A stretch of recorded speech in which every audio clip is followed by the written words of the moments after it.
Hi everyone, welcome back to my another daily blog. এখন চেষ্টা করছি রোজ মিনি ব্লগ পোস্ট করার, প্রচুর ভিডিও জমে আছে অলরেডি। যাই হোক, সকাল থেকে এই বটলটা জল ভরে নিয়েছি। সারা সকালে আমি টার্গেট নিয়েছি 2 লিটার শেষ করব, দেখা যাক কী হয়। তারপর ব্রেকফাস্ট করলাম চিড়ের পোলাও দিয়ে, আর তারপর বসে গেছি video editing plus voice over দিতে, আর রেকর্ড করছি আমি আমার পুরনো ফোনটা দিয়ে। এদিকে বাইরে এসে দেখছি বসার সিটে ডেলিভারি বয় অলরেডি পার্সেল রেখে গেছে। ব্যাপারটা বেশ ভালো। রোজকার যদি এরকম হতো তাহলে আর এত কষ্ট করে আমাকে আনতে যেতে হবে না। তো দেখা যাক কি আছে পার্সেলের মধ্যে। অর্ডার করেছিলাম একটা বইয়ের মতো পুরো দেখতে আইশ্যাডো প্যালেট, তাও আবার খুবই কম প্রাইজে, জাস্ট ফর এক্সপেরিমেন্ট।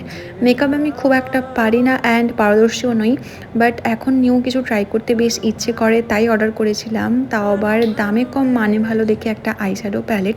তো দেখা যাক এটা কেমন হয়। আর দেখতে তো পুরো বই কিংবা ডাইয়ের মতন লাগছে। তারপর বসছিলাম একটা হল ভিডিও শ্যুট করতে, আর তারপর নিজেই নিজের মেকআপ দেখে আমি ফিদা হয়ে গেছি। আজকের মেকআপটাও না ভীষণ ভালো হয়েছিল, একটা ডিউই ফিনিশ। যাই হোক, ভিডিও করার পর যে এই অবস্থাটা হয় না, এটা সবচেয়ে বেশি কষ্টের আমার কাছে, বাট কিছু করার নেই, নিজের কাজ তো নিজেকে করতেই হবে। তারপর স্নান করে ফ্রেশ হয়ে লাঞ্চ করে নিলাম। বিকেলবেলা একটু রেডি হয়ে র্যান্ডম বেরিয়ে পড়লাম উইদাউট এনি রিজন, বাট বিকেলবেলা না আমার বাড়িতে থাকতে ভীষণ বোর লাগে, তাই ভালো লাগছিল না, তাই বেরিয়ে গেছিলাম। তো এমনি ভাবতে ভাবতে চলে গেছিলাম শাহানির পার্লারে। অনেকদিন থ্রেডিং করানো হয় না আমার, তাই থ্রেডিং করতে গেছিলাম। আর ওর সাথে বসে বেশ অনেকক্ষণ গল্পও হয়। আর আজকের আইব্রোটা তো বেশ ভালো হয়েছে, ওটাই বাড়ি এসে বারবার দেখছিলাম।